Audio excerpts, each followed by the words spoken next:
हरियाणा विधानसभा के अध्यक्ष Gyanchand Gupta corona positive पाए गए। फिलहाल उन्हें घर में ही आइसोलेट किया गया।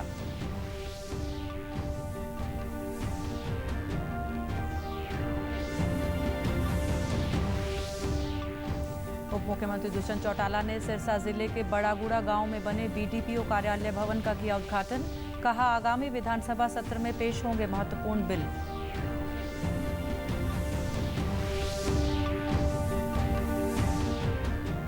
जीवन सुरक्षा योजना के तहत रोहतक में लाभार्थियों को चेक प्रदान किए। कृषि मंत्री जेपी दलाल ने कहा, किसान की आमदनी बढ़ाना ही सरकार का लक्ष्य।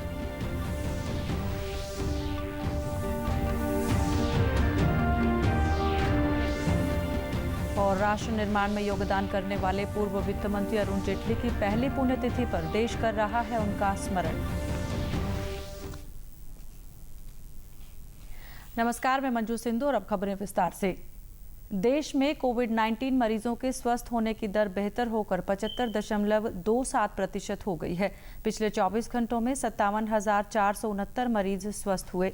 स्वास्थ्य मंत्रालय ने बताया कि देश में ठीक होने वालों की संख्या 23,38,000 से अधिक है। ये मौजूदा सक्रिय मामलों से 3 गुना ऊपर है। केंद्र सरकार की प्रभावी नीतियों के कारण कोविड-19 अस्पतालों में सभी तरह के मरीजों के लिए बेहतर इलाज उपलब्ध हुआ है। स्वस्थ होने वालों की बढ़ती दर के साथ ही देश में इस संक्रमण से होने वाली मौतों का प्रतिशत भी कम हो गया है। इस समय भारत में कोविड मरीजों की मृत्यु दर 1.85% है।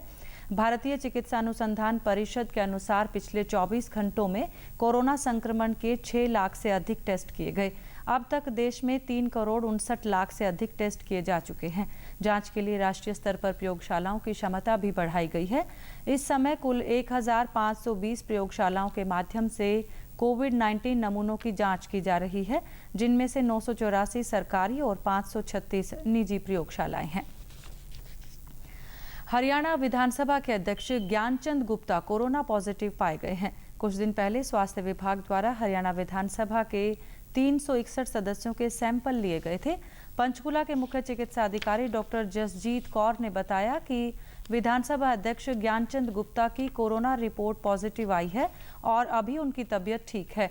उन्होंने बताया कि फिलहाल उन्हें घर में ही आइसोलेट किया गया है और जो लोग उनके संपर्क में आए हैं उनकी भी जांच की जाएगी।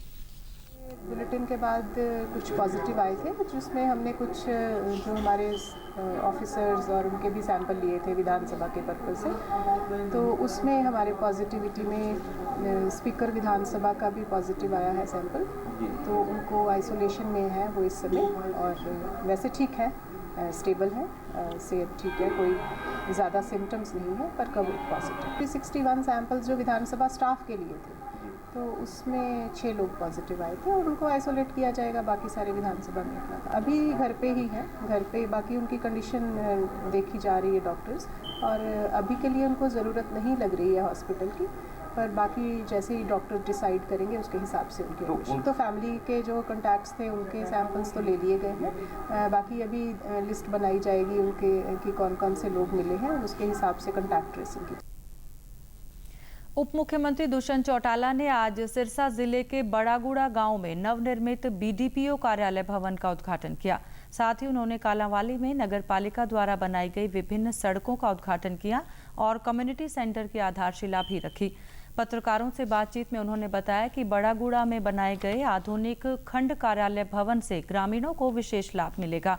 विधानसभा सत्र पर बोलते हुए दुष्यंत चौटाला ने कहा कि आगामी विधानसभा सत्र में महत्वपूर्ण बिल पेश होंगे। सरकार द्वारा लाए गए अध्यादेश को सदन में रखकर बिल पास कराए जाएंगे। उप मुख्यमंत्री ने बताया कि हिसार को एविएशन हब बनाने को लेकर काम प्रगति पर है। डिक्लेयर हुआ था, यहाँ पर वर्किंग ऑफिस की जरूरत थी और लगभग 2.25 करोड़ की लागत है। वन ऑफ इट्स काइंड मैं कहूँगा कि ब्लॉक ऑफिस बना है, जिसके अंदर चेयरमैन, वाइस चेयरमैन हो, वीडियो, एसईपीओ हो, तमाम अधिकारियों के लिए व्यवस्था के साथ साथ लोगों के लिए भी बड़ा वेटिंग हॉल बनाया गया। और आने वाले समय में जो इस ब्लॉक की समस्याएं रहती थी, जिसके लिए लोगों को काड़ावाड़ी, डवाड़ी जाना पड़ता था, टोडा जाना पड़ता था, उनका निपटारा भी जल्द से जल्द होगा और बेहतर व्यवस्था भी बन पाएगी। कई अहम बिल हैं जो प्रदेश के अंदर पीछे ऑर्डिनेंस के तौर पर भी आए, उनको बिल की फॉर्म के अंदर भी हाउस के आगे पेश करके पारित कराया। अभी तो हिसार एयरपोर्ट के अंदर, क्योंकि हमारे यहाँ सेंसेक्स होकर इन्वायरमेंटल क्लियरेंस की मीटिंग होकर केंद्र को जा चुकी है। सेशन के बाद मैं भी हरदीप पुरी जी जो सिविल एविएशन मिनिस्टर है और जावेडकर साहब जो इन्वायरमेंट मिनिस्टर है, उनसे मिलकर उस प्रोसेसिंग को एक्सपेडाइट किया जाए, उस पर काम करेंगे। रोहतक की नई अनाज मंडी में आज एक समारोह का आयोजन किया गया, जिसमें जीवन सुरक्षा योजना के तहत लाभार्थियों को करीब 65 लाख रुपए के चेक प्रदान किए गए। समारोह को संबोधित करते हुए कृषि मंत्री जेपी दलाल ने कहा कि किसान की आमदनी बढ़ाना ही सरकार का लक्ष्य है।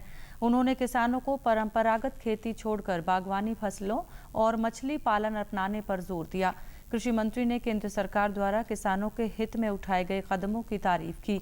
उन्होंने कहा कि केंद्र सरकार की ओर से लागू किए गए तीनों विधेयक किसानों के हित में हैं। इन विधेयकों से किसानों को सीधा लाभ होगा और वो अपनी फसल कहीं पर भी बेच सकेगा। कृषि मंत्री ने कहा कि सरकार मंडी व्यापारियों के लिए भी लाभकारी योजना लाकर उनके व्यापार में हानि नहीं होने देगी। बिल्कुल निश्चिंत रहे, मंडियां और आगे बढ़ेंगी, एमएसपी पे परचेज रहेगी और एमएसपी बढ़ती रहेगी। और आपको छूट है कि मंडी से बाहर अगर आपको कोई अच्छा भाव देता है, बगैर कोई रोक टोक कि आप किसी को अपना प्रोडक्ट बेचें, बाहर अच्छा भाव नहीं मिलता तो मंडी में ला के बेचें। आपकी छूट है, किसान को किसी तरह का नुकसान नहीं होगा और मंडी वाले को भी कोई नुकसान नहीं होगा। सरकार को कुछ रेवेन्यू की भरपाई करनी होगी तो उसके लिए सरकार अपने आप, दूध का उत्पादन हमने बढ़ाया, मछली का उत्पादन हमने बढ़ाया, फसलों का उत्पादन हमने बढ़ाया और हर तरह से किसान को सीधा पैसा देने की कोशिश करी, किसान को मुक्त करने की कोशिश है और किसान इस चीज़ को समझता है कि उसकी हित को कौन देखता। दिवंगत राजनेता और एनडीए सरकार में कई मंत्री पद संभाल चुके अरुण जेटली की आज पहली पुण्यतिथि है। प्रधानमंत्री नरेंद्र मोदी ने दिवंगत नेता अरुण जेटली को याद करते हुए कहा कि पिछले साल अपने प्रिय मित्र अरुण जेटली को खो दिया था। उन्होंने पूरी लगन से देश की सेवा की। उनकी बुद्धि, विवेक, कानूनी कौशल और गर्मजोशी भरा व्यक्तित्व उन्हें महान बनाता है। पूर्व वित्त मंत्री अरुण जेटली की भारतीय जनता पार्टी के संगठनकर्ता के रूप में भूमिका सर्वोपरि रही।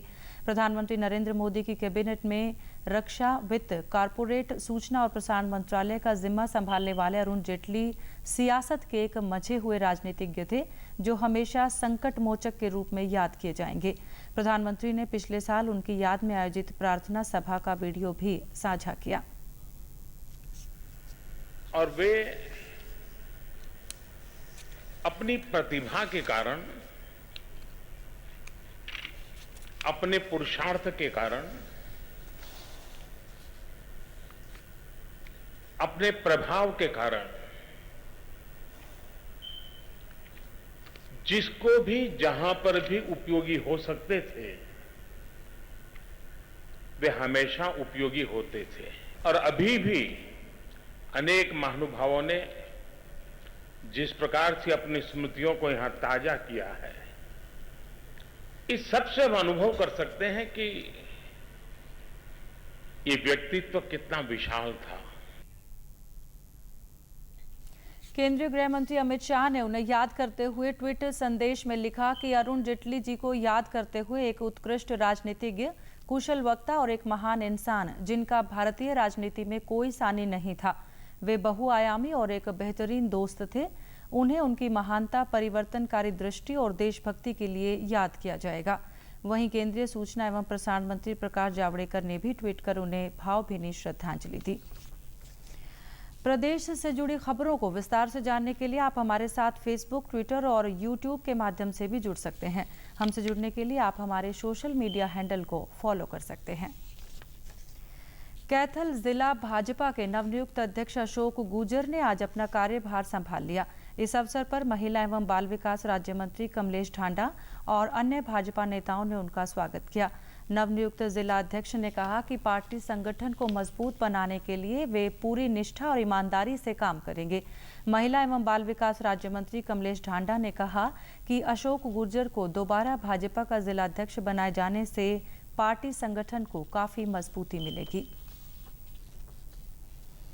मिलेगी। पहले भी मजबूती मिली है हमारे जिले में। भारतीय जनता पार्टी बड़ी ऊंचाइयां छुई है और अभी मुझे पूरा विश्वास नहीं, पूरा भरोसा है हमारे जिला के अध्यक्ष अशोक जी हमारी पार्टी को और ज्यादा मजबूत बनाने का काम करेंगे और हम सभी कार्यकर्ता एक तालमेल से संगठन को मजबूत करेंगे और जिले को ऊंचाइयों तक छूने का काम करेंगे। कैथल के सभी वरिष्ठ जय श्रेष्ठ देवतुल्य कार्यकर्ता साथियों का आभार व्यक्त करता हूं, जिनके बलबूते पर मुझे शीर्ष नेतृत्व ने ये जिम्मेवारी सौंपी है।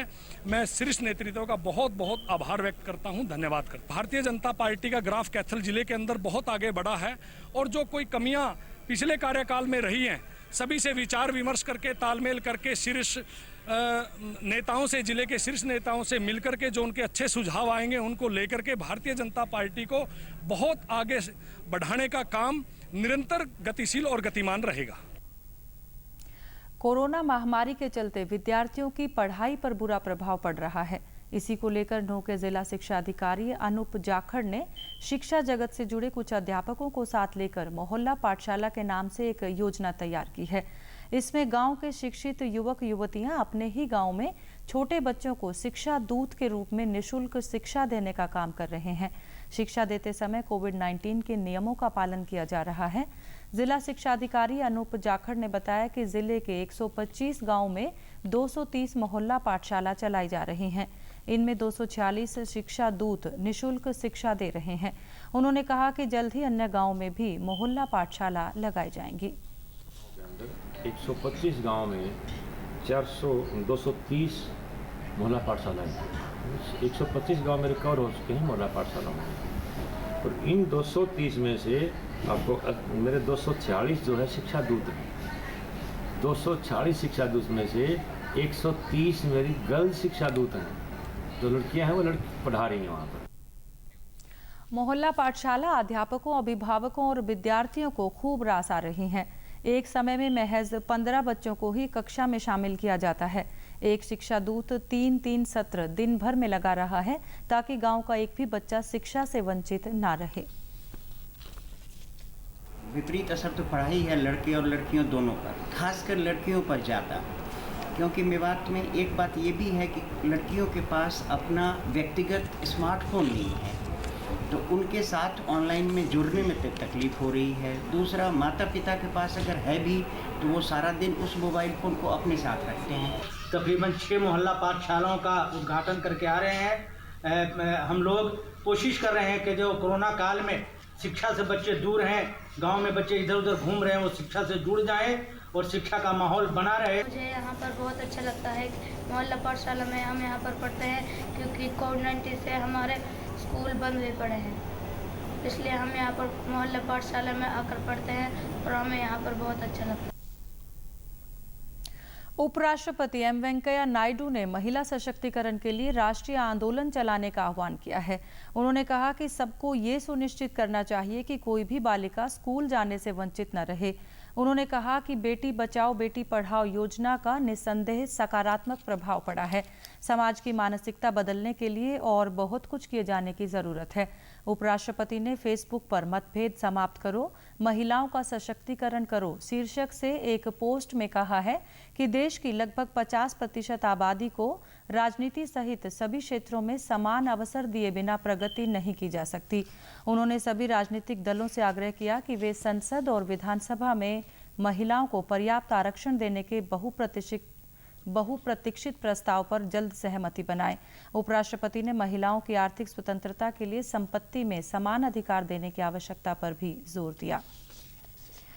टोहाना विधानसभा क्षेत्र के विधायक देवेंद्र सिंह बबली ने आज गांव हांसेवाला, पीरथला, लोहाखेड़ा और बिढ़ाईखेड़ा में 1 करोड़ 45 लाख रुपए की विकास परियोजनाओं का उद्घाटन कर ग्रामीणों को सौंपा। उन्होंने ग्रामीणों से आग्रह किया कि वे गांव में विकास कार्यों को गुणवत्तापूर्वक संपन्न करवाने में अपना सहयोग दें। साथ ही विधायक ने ग्रामीणों की जन समस्याओं को सुना और अधिकतर समस्याओं का मौके पर ही समाधान किया। उन्होंने लोगों से पर्यावरण संरक्षण में योगदान देने की अपील की और पौधारोपण भी किया। खाद्य और सार्वजनिक विभाग ने राष्ट्रीय खाद्य सुरक्षा अधिनियम 2013 के अंतर्गत सभी पात्र दिव्यांगों को शामिल करने के लिए राज्यों और केंद्र शासित प्रदेशों को निर्देश जारी किए हैं। विभाग ने सभी राज्यों और केंद्र शासित प्रदेशों को सलाह दी है कि जो व्यक्ति इस अधिनियम के तहत लाभार्थियों के पहचान मानदंड के अनुसार पात्र हैं, उन्हें कवर किया जाए। निर्देश में कहा गया है कि जिन लोगों को पहले से कवर नहीं किया गया है, उन्हें पात्रता मानदंड के अनुसार नए राशन कार्ड जारी कर उसमें शामिल किया जाए। भारत सरकार का आत्मनिर्भर भारत पैकेज उन व्यक्तियों के लिए है जो NFS से या किसी भी राज्य योजना के PDS कार्ड से जुड़े नहीं हैं या उसके अंतर्गत नहीं आते हैं। इसलिए दिव्यांग व्यक्ति बिना राशन कार्ड के भी आत्मनिर्भर भारत पैकेज के तहत लाभ पाने के लिए पात्र है। और चूंकि ये योजना 31 अगस्त 2020 को समाप्त हो जाएगी, इसलिए विभाग ने सभी राज्यों और केंद्र शासित प्रदेशों से अनुरोध किया है कि वे ऐसे दिव्यांग व्यक्तियों की पहचान करें जिनके पास राशन कार्ड नहीं है और उन्हें आत्मनिर्भर भारत पैकेज के तहत लाभान्वित किया जाए। और अब अंत में इस बुलेटिन के मुख्य समाचार एक बार फिर। हरियाणा विधानसभा के अध्यक्ष ज्ञानचंद गुप्ता कोरोना पॉजिटिव पाए गए। फिलहाल उन्हें घर में ही आइसोलेट किया गया।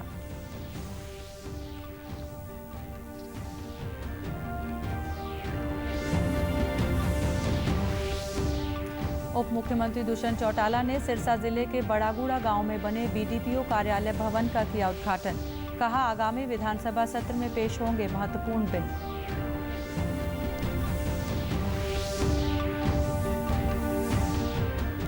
जीवन सुरक्षा योजना के तहत रोहतक में लाभार्थियों को चेक प्रदान किए। कृषि मंत्री JP दलाल ने कहा, किसान की आमदनी बढ़ाना ही सरकार का लक्ष्य।